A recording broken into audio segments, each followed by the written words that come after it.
guys, and welcome back to another video. So in the last year I have had so many questions about the civil service more generally, but also the schemes that I did and any advice that I would have. So basically this video is going to address all things civil service, offering advice and also talking about the schemes that I did. I did the EDIP and the STIP, what they were like, how they helped me, things that I did on them. And also I'm going to talk to my friend Sam in the latter half of this video, who is a diplomat currently at the Foreign Office. He's going to offer his advice about the civil service, some horror stories about assessment centre, and advice more generally about getting in and what government is really like. So I hope you guys find this video insightful. Without further ado, I'm just going to hop right into it. So my experience with government, I didn't really know much about it. I did know a few people who worked for the government, but I didn't really know what it was like. I just kind of knew that, I guess, their job title, it was office work. That was pretty much it, okay? So I found out about the civil service really through my first year of university. At my university, they did this scheme with Rare Recruitment that basically helped you prep for the interview and things like that for the application process for these internships. I found out about that before I found out about the actual internship, so I kind of was a bit backward. So I kind of applied to the help scheme, then the actual scheme, and in my first year I did EDIP. I did it at the Department for International Trade. It basically is a week-long scheme. The first and the last day, you have these talks, it's an opening closing ceremony, so you're not actually like doing any work. And then the 3 days in the middle, I was at the Department for International Trade, and that's kind of how I met Sam. Basically, all I really did was just like shadow people there, see what it was like, get a feel for what kind of like the industry was like, and then I went for a few talks at different government departments. But on the whole, like, it was a really enjoyable experience. They do hook you up quite a lot when you do the programs, because we got tours of Parliament and to go around other, you know, government buildings and things, which you don't typically get if you actually work there. They very, very much do show you like the glamorous side of it, which was a really good experience for me, especially being like 18, first year of uni. Like, wow, this is my first proper internship. It was a very good experience. From that, then I was a campus ambassador for the civil service, and then I ended up doing the STIP scheme, which is an 8-week scheme in the summer after your second year before you go into your third year. And then I worked for the Ministry of Justice. I worked in the Department for Disclosures and the library team, which sounds really boring. It kind of was, but it was like an actual proper job. I got to actually do work, and it was almost like a proper internship that time around, because yes, we had the opening and closing ceremony at the start of the internship the same, but because this was 8 weeks rather than a week, it didn't really eat into your time. You actually got to get stuck in and do things. And I think people who do those schemes, their you know, experiences very much differ from where they're based and what their line manager was like. I've heard some bad things about it because, you know, they don't get any work and they're sitting there bored, but I've also heard some good stories about it. And obviously my experience on the whole was very positive. I really enjoyed my time there. You know, I got to go around loads of different government departments, network. Basically, I did spend 8 weeks networking, meeting people, just finding out about different sectors that I had no idea about. Plus, I actually got to create a project. I did a 30-page like report that was analysing the internal communication strategy. Oh, there's a police car. And that was such a great experience. I mean, they had a second office, which was unbeknown to me, in my hometown, so they sent me on like a business trip to my hometown. So yeah, basically on the whole, I really enjoyed it. There were other people on that scheme that literally got to go to like Brussels, and they got to go to Saudi Arabia and go to all these cool places, you know, depending on what government department they got put in. Also, one of the great things about that was that I met so many people from just the schemes and from going group chats and stuff and doing events that I'm still friends with now. So it kind of had a lot of benefits in a lot of different ways. So from then the STIP, you can also do the fast stream. So basically, if you are successful on the STIP scheme and they like you after 8 weeks, you can get given a fast pass, which I got, which basically fast tracks you through the fast stream application process. So then you just go into the assessment centre. But I kind of decided that actually it wasn't really for me. I can't see myself working there, and I would be working there for the glamour of it and for the excitement of it rather than for the actual job. So for me, it's just like, it's not for me. So now I kind of want to talk about the application process, because for the STIP, the application process is pretty similar to that of the actual fast stream. And also because I was the campus ambassador, they basically asked some campus ambassadors to come in and do a trial of the Civil Service Fast Stream Assessment Centre. So I have actually sat the assessment centre twice and kind of got a feel for it. Obviously it wasn't real, but like I want to offer my sort of experiences on that. I have talked about them a little bit previously, but in other videos, which I will link down below, but I guess I want to go into more detail in this video specifically and offer my advice. So basically, the way the application process worked, I'm going to try and mirror this with the fast stream assessment kind of process. So the first stage is that you do online tests. So you do like a situational judgment test, and you do like workplace tests of like, what would you do in this scenario if someone comes in drunk, what would you do, that type of thing. And they're all multiple choice. You have 5 days to do them, and you kind of do it within your own time, and that's kind of step one. For me, they were very easy and straightforward. If you just keep the civil service competencies in mind, which you can find on their website, then you'll kind of breeze that bit. I don't think that that's a difficult bit, but surprisingly a lot of people do get sifted out just like that first stage. Then the differences between the fast stream and the STIP are that with the STIP you skip this next step, but with the fast stream basically you do an online like case study. They give you a work scenario, and then you would work through what you would do in that scenario. Then for the STIP, I then had to submit way more of an application. So they wanted like almost a bit of an essay and answering multiple questions. There was like 300 words per question about why you want it, what skills you can offer, what have you done experience wise, yada yada yada. And then the next stage is the interview. So for the fast stream you have the video interview, and for the STIP I did it on the phone, so it's kind of similar. And I mean, my STIP interview, I thought it went horribly wrong. I remember just like, it just stressed me out. Like, I'm replaying it now and it still makes me cringe that at the very end of the interview, he asked me, he was like, is there anything that you want to add to any of your answers? And I was like, I don't really remember what I've said. And he was like, I can re-going through what you've said for each question if you like. And then I was like, yeah, okay. And he went through all of my answers for every single question, for then me at the end to say, no, I can't think of anything really, that sounds about right. And he was like, okay then. And then we hung up, and then I just sat there like, did I really just make him read out my answers for me to then go, nah, that's all right, mate? Like, I cringed. And I was just convinced that I did not get it. I was like, yeah, that was it. I would have said no to me after that. I'd have been like, what is this chick on? But, got in. And, the video interview is very similar in a way to the phone interview. They assess competencies. They ask you what you would do in certain circumstances. My best advice is to answer questions using the STAR+L technique. So the situation, the task, the action, the result, and then what you've learnt from it.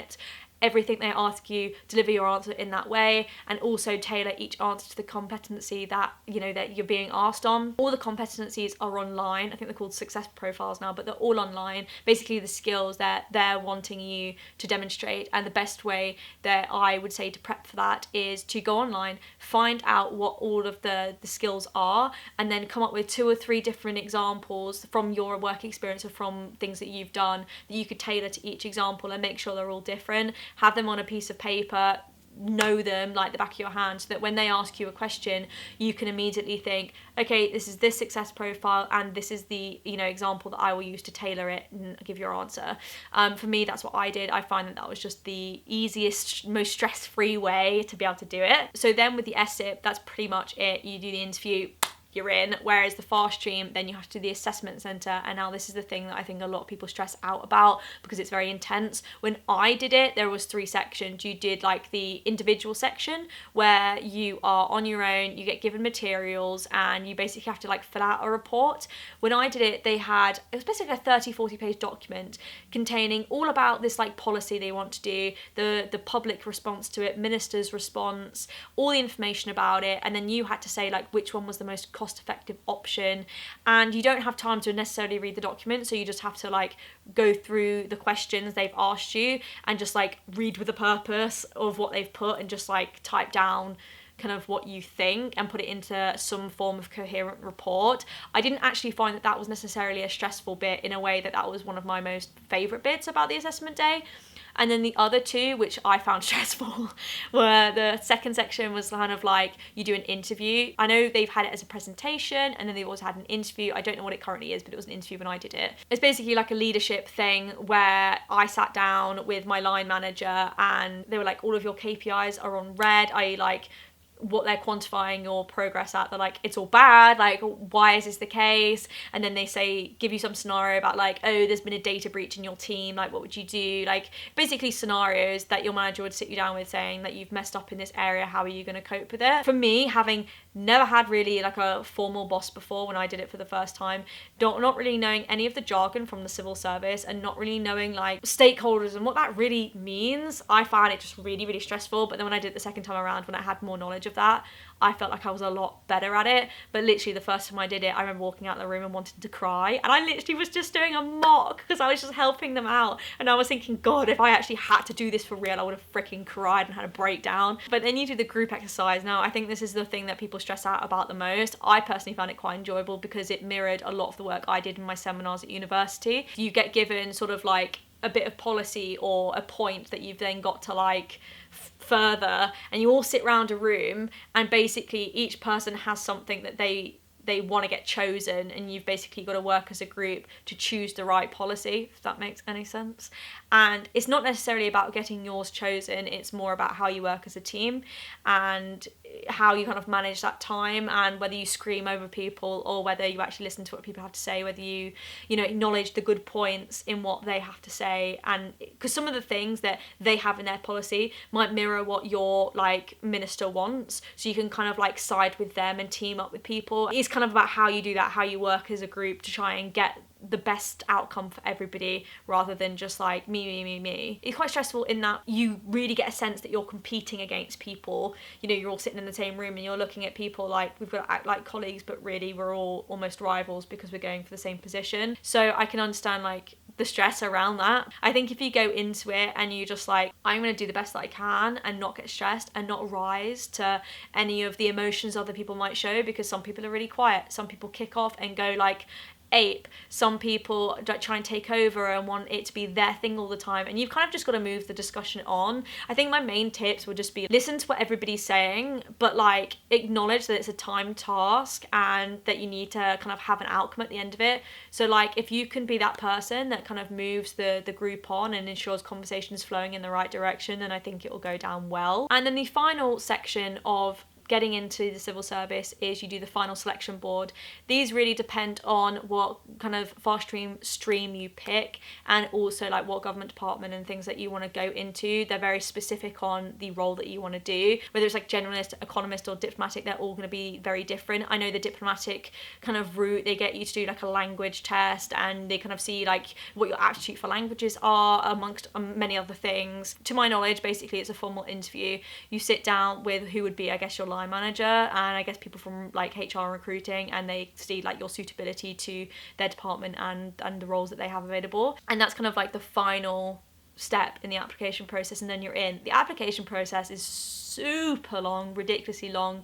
I mean, even for me, when I did the STIP, I applied in September and I didn't even find out I got in until the April, and I had to start in the June. So it's a very long process, and it's the same with the fast stream. You apply in like October and really don't start until the following October. So it's ridiculously long, but it's because they've got to do all, you know, of this vetting, and they've also got to do the security checks and interviews and everything. So that's kind of why it's such a long thing. So that kind of concludes my advice on the topic, and now I kind of want to go to the chat that I had with Sam. He works for the Foreign Office, and he has some really interesting insights about the civil service, what he does, and advice for you guys wanting to go into the civil service. Plus, he's also kind of got this side venture, side hustle, this project that he's working on. It's called Tipstart, and it basically enables people to, you know, pull down these barriers, pull down these walls about getting into these industries. And it's definitely something you guys should check out. It's all about social mobility and getting people where they want to go, getting people into these industries where they might not know anybody, they might not have the network, but getting them that foot in the door. So that's kind of what I'm talking about with Sam, and I hope you guys find it interesting. So Sam, welcome to the channel. Thanks for coming on. So for background for you guys watching, we met in 2018 when I was doing the EDIT, the Early Diversity Internship Programme at the Department for International Trade. Kind of kept in touch, I suppose, over the last few years. He gave me a lot of like helpful fast stream advice when I was doing STIP. So I feel like that's kind of the background of how we know each other. But like for context for people, could you say a little bit about yourself, what you do, why the civil service? Yeah, absolutely. So Yeah, we met when I was actually very early in my civil service career, so I just applied for the fast stream, I think maybe only 3 or 4 months before we met.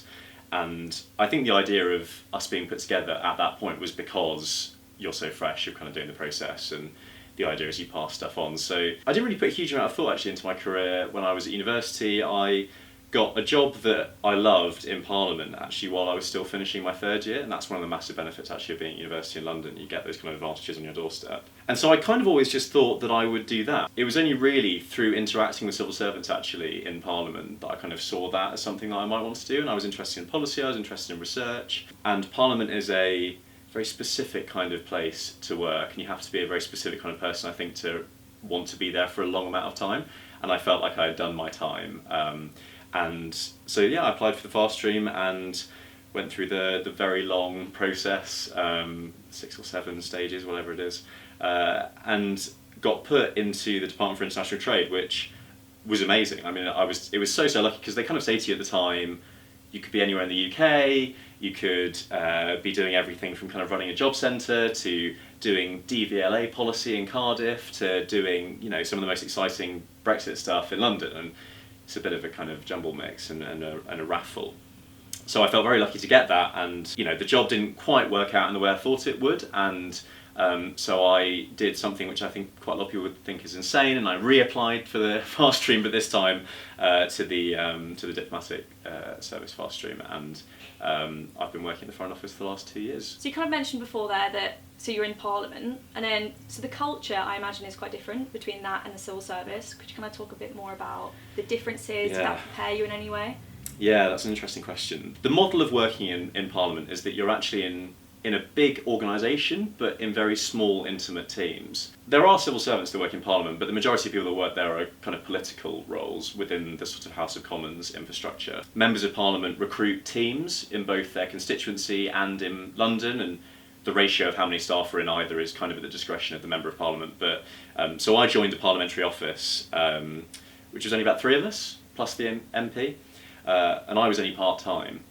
And so you are just in this really intense environment with 3 people, and when things go wrong, it's a very personal experience, because you don't have much room for kind of solving issues as a team. You would do stuff, you'd go out on a limb as an individual for your Member of Parliament, for your boss. So quite a lot of the time, the most high pressure work is you prep your Member of Parliament for an interview, and then they scuff it, and they come back, and who are they going to vent that frustration at? And a lot of work is being done now and has been done over the last couple of years addressing kind of bullying and harassment in Parliament. I think it's on a positive trajectory, but the civil service is very different to that. It's a very, very values-based organisation as a whole. So I think every bit of advertising material you'll see about the civil service and fast stream will say something along the lines of every day is different.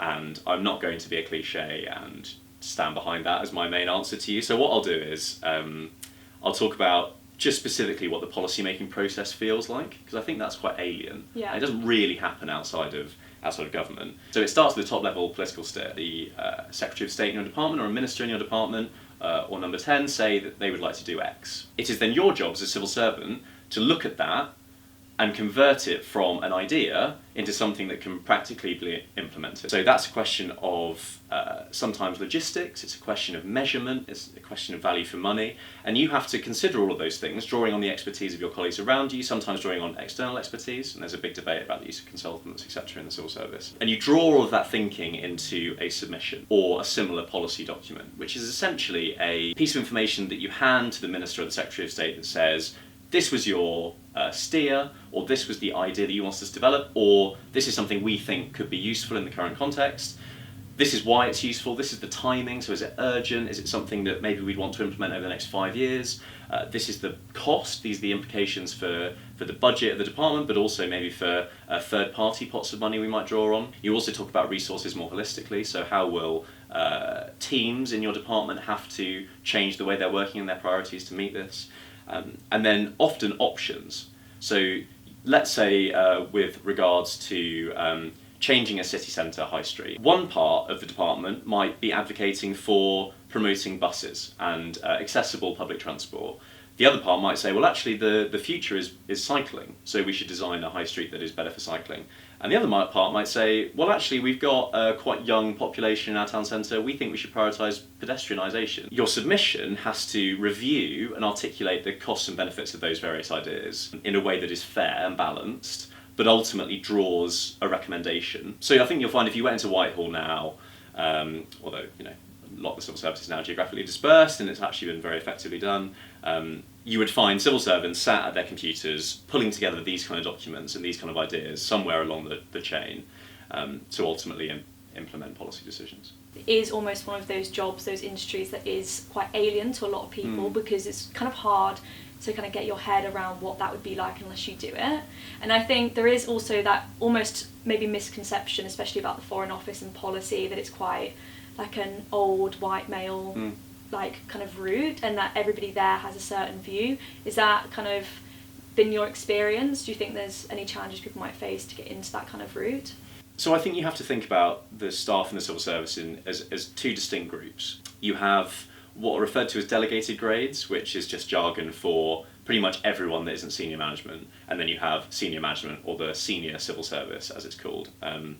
And these two groups are distinct in their makeup. And I think the civil service has done lots of brilliant work over the last 5 to 10 years to improve diversity and representation at the more junior grades, but that progress is slower and less well-rounded in the senior civil service. The strategy for improving senior civil servants' diversity is recruiting much more diverse cohorts early on, and then over time the idea is that they will carry on progressing. But that isn't necessarily always true. Actually, sometimes there are barriers to some staff progressing. Some of my experiences speaking to colleagues with disabilities has been that they find it much harder to progress from those kind of junior grades into senior grades because they lose some of the support networks that are in place for junior staff.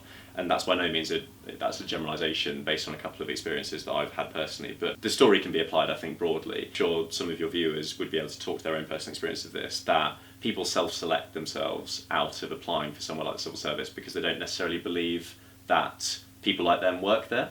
And that isn't necessarily just about ethnicity or about disability or about sexuality. It can be slightly broader and more holistic. It can be a combination of all of those things. But you're right, there is certainly this idea, I think, that a lot of civil servants actually look like me and are like me, and that's something that I think the organisation is conscious of, but yeah, progress isn't there as fast as I think a lot of us would like it to be. I think that kind of brings us nicely on to talk about Tipstart. Yep. So what is it? How do you get involved? Why should people join? Tell us all about it. Tipstart is only about 4 months old. It's very new.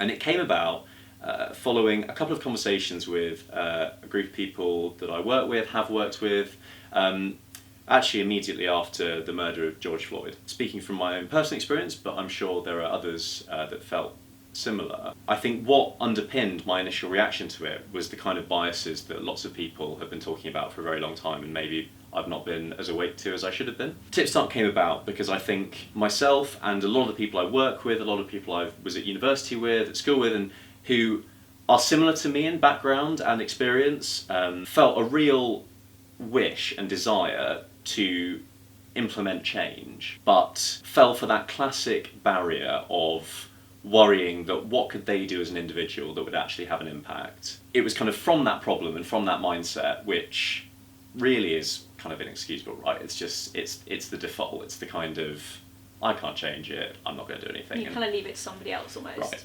And so Tipstart came about because a couple of us were having these kind of conversations and sort of expressing our frustration about that.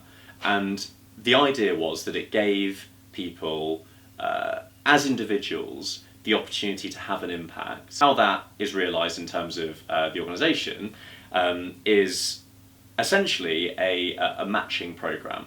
So Tipstart takes people like me who work in difficult to access sectors, and it matches us with people who want to work in those sectors but may face barriers to getting into them. So some of the barriers you've spoken about already. Tipstart is ultimately about giving people who wouldn't necessarily get them normally contacts and access to difficult to access sectors, with the hope that over time will be building these new professional networks of people that have a shared set of values, that believe in diversity, that believe in equal opportunity, and that this sort of broader new network as a whole will have the power to start changing sectors for the better.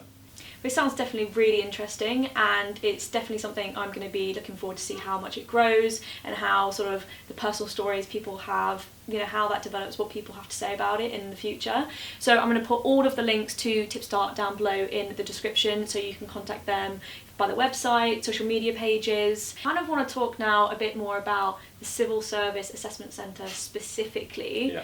So, you know, as you said, you've done it twice. Yeah, I feel like you're going to have some interesting stories to tell people. And then the question I get a lot from a lot of people is, what is it like? What to expect? How are people there? So, what is it like? What is it like? I think they do a really good job, actually, of making it feel calm. And I was quite nervous the first time, and I actually wasn't nervous at all the second time, because in a way, you know, the pressure wasn't on me as much. I already had a job, and I was able to think about it actually slightly more than maybe I had done before, and I knew what to expect. A couple of elements of my first assessment centre were so awful that the second time it was actually a lot easier. So I talk about visualising the morning. I had in my head, I knew exactly the Starbucks and other coffee shops are available that I was going to go to in the morning to get my coffee, just to go through the competencies one last time. And as I picked up my coffee, because it was like a cup and saucer, the saucer was kind of stuck to the bottom, as it sometimes does. So before I even went into the assessment centre, I dropped half a cup of coffee on like my left trouser leg, which was then kind of soggy for the rest of that assessment centre, which wasn't great. And it was just like a level of discomfort I hadn't factored in. Yeah. And by the time my leg had dried out and I went into my group exercise, I think it had kind of gone okay up to that point. Then you go into this room with a sort of group of 5 or 6 other people, and you're asked to defend a policy that's kind of yours. I don't know whether there are points for yours being picked or not. I suspect there aren't. But one person in my group just couldn't accept that their option wasn't being picked. And the kind of last 15 minutes of this group exercise, bear in mind it's only about 45 minutes long and you're meant to come together as a group at the end, he was just shouting and screaming across the table, calling people idiots and saying that this was stupid, it's ridiculous, how could you, this, it's so clearly the right option. It was like so aggressive, and you just sort of had that like wide-eyed moment as people were like looking in the room going like, this, we've prepared for a lot of eventualities, this is not one we've prepared for. And I got out of the room and we'd not agreed anything, we hadn't achieved the task. I kind of walked out and I was like, all I could think of was this a test? Was it a test in a test? You know, was this guy like a plant? Did he actually work at Treasury, kind of in the room above? And they'd gone, oh, this will be funny. We'll drop him in with a bunch of scared applicants and see how they fare. Because I just couldn't believe that was real. But you know, maybe it was. I'll never know. But I feel like there kind of is a lot of people that are like that. They take it so seriously. And almost, because when I did a mock, when I was doing, you know, STIP, I got to do a mock assessment centre, and even people then were so like intimidating in their approach to it, and it almost made me think, is this how it's supposed to be? Or is me being a bit more quiet, like, is that good, bad? And you kind of overanalyse the whole situation based on other people, and I think, in a way, a good thing to do in those circumstances is just be yourself. I think the test is very much designed on you as a person rather than, you know, your experience of what you know. It's very much just your qualities of who you are, and they'll shine through if you're the right type of person. And I think you touched on a really interesting thing, which has some crossover into our earlier discussion, which is, what is the right kind of person in that circumstance? And I think often it's the people like me who can be a bit shouty and can raise their voice and can be, you know, a bit intense. I think people assume that's right and that's the way to do it. And actually, in my experience of the last couple of years, the people that I think are best at big meetings and sort of chairing events and doing that kind of stuff that you're being tested on in the group exercise, the best people are not the people that can shout the most, they're not the people who are the most sort of in your face. More often than not, they're the people who are calm, really brilliant at knowing it's not worth getting drawn into a feisty debate, and they just really think about what their contribution is going to be, and they make it in a very effective way. And they're the ones that you remember. And so I would really say to people before they go into the group exercise and the assessment centre and the process actually as a whole is there is no set type. There's no type that gets on and type that gets kicked out. The civil service is actively trying to recruit people from all backgrounds, all experience, all interests, with a variety of skills. And so you should absolutely go in there and be yourself, because if you try to be something else, I don't think you'll be successful. I think that's a really interesting point though, because I also think that, you know, going into the assessment centre or even just the actual application process, a lot of the questions that I've kind of had are what are things that people can do to sort of get a leg up, I suppose, into that. I would say to people that you don't need to pre-read, you don't need to swat up about the history of Britain's foreign policy and, you know, all this kind of stuff. I think if you want a book that gives you an idea of what it's like to be a diplomat, Tom Fletcher's The Naked Diplomat is very good, but it's by no means a prerequisite. I certainly hadn't read it before I went in. I think a good exercise before you go in, not necessarily because it's going to give you an answer that will get you the job, but because it sets your frame of mind, is to spend a bit of time on the Foreign Office and other government departments' social media pages, start following them a couple of weeks out, go on to read the annual report that each department has to publish every year that talks about meeting objectives and gives you some stats and gives you a bit of a sense of what the organisation has been doing. It also usually gives you a foreword from the Secretary of State, so Dominic Raab, the Foreign Secretary, will talk in this year's annual report about, you know, his objectives and his view of the Foreign Office, and so that can give you quite good context, but ultimately these are tests of your skills and whether you'll be a good civil servant. And I think in a way you either have that or you don't. I'm not sure you're going to learn it from a book kind of 2 days before. Well, thank you for coming on, and it's been really interesting to kind of hear your insights and talk a bit more about Tipstart. As I said, all the links and things will be below, so you can kind of look at what Tipstart are, get involved, and that kind of brings us to the end of this video. So thanks for coming on again, and see you in the next video. I'll see you guys next week. Bye.